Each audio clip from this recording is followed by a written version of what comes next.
jump. Yeah, guys. Like low is better, okay? Whoa. Actually,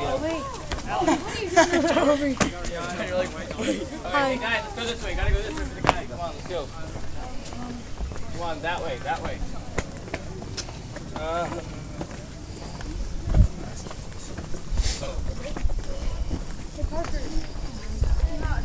Oh. Hey, 226.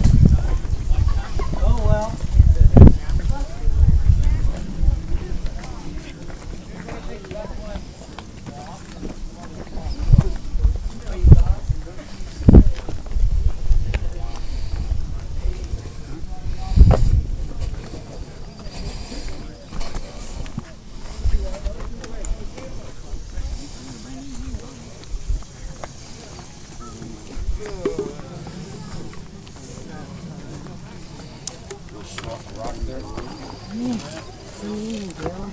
That should be mostly okay.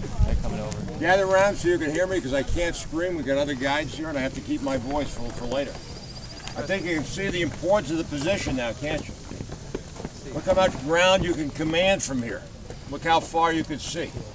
This is the eye of the fish hook. If you look straight north, Pennsylvania Monument sits along Cemetery Ridge. The tree line to the right and rear of it would be Cemetery Hill. The Confederate battle line, which we drove a great deal of, is that tree line you see on the other side of the Emmitsburg Road. There's the tower that we climbed up in earlier, okay? So what happens here on July 2nd is the Confederate attacks will begin at around 4 o'clock in the afternoon. The Devil's Den will be struck first. Notice it doesn't look quite as impressive as it did a few minutes ago. For two reasons. We're 500 yards away from it, and we're higher than the Devil's Den is.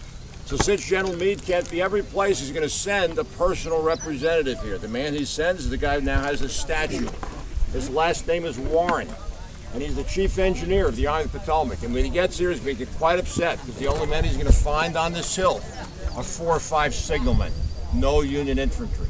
And that's because General Sickles, 3rd Corps commander, who should have been holding a position between Little Round Top and about where the Pennsylvania mine, has moved his corps forward without orders. So his left is in the Devil's Den, the center of the line is in the Peach Orchard, and the right of his line is along the Emmitsburg Road. Okay? Just you can notice how far he moved his line, because he should have been between here and the Pennsylvania mine. So Warren will send one of his staff into the wheat field. That's that area to the left of that brown monument that looks a little bit like a Stonehenge design. And this staff officer will bring back 4 Union regiments who are about to be deployed in the wheat field. Vincent's brigade. Vincent rides here directly on horseback, believes the attack is coming from the southwest, which is your left. So he'll place on that side of the hill men from 4 different states. Michigan, the 16th Regiment.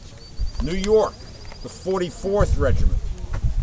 Pennsylvania, the 83rd Pennsylvania. And then on the far left, on the other side of the modern-day Park Road, the 20th Maine. The counts have those men getting into position no more than 10 minutes before they're struck by Texans and Alabamans who outnumber them 1.5 to 1. What's the advantage the Union Army has by getting here first? They have the high ground. Later, also on Warren's authority, artillery is going to be brought up. Some of you who are setting back there a little bit can probably see some of the artillery pieces back there. These would have been brought up the eastern slope of the hill, the back side of the hill. Now, when they built the road, that changed the side of that hill pretty substantially. Probably they used some logging trails that were been here from the previous year. Horses as far as they could get them. At the end, men are manhandling the wheels to get them additional 10 or 20 yards up the slope of the hill.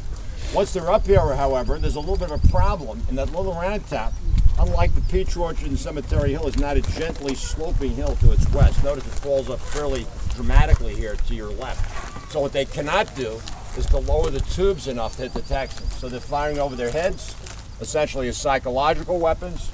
Later, when Benning's Georgians sees the Devil's Den, they're going to keep them pinned down to some degree with the artillery up here. And then on on the morning of July 3rd, as early as possible, the stone walls are built because they're anticipating another Confederate attack the next day. While there will be skirmishing between the two positions, Lee's attack will come to our north in what becomes Pickett's charge. So 2 of those artillery tubes are going to be swiveled around, Notice the red barn that you see in the distance, the one that has the 3 ventilators.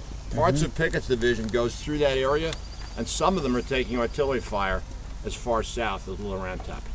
What's the distance? Just under 2 miles.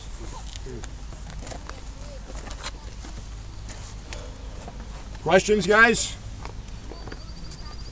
I'll give you 2 more minutes to take photos, and then we're heading back to the bus.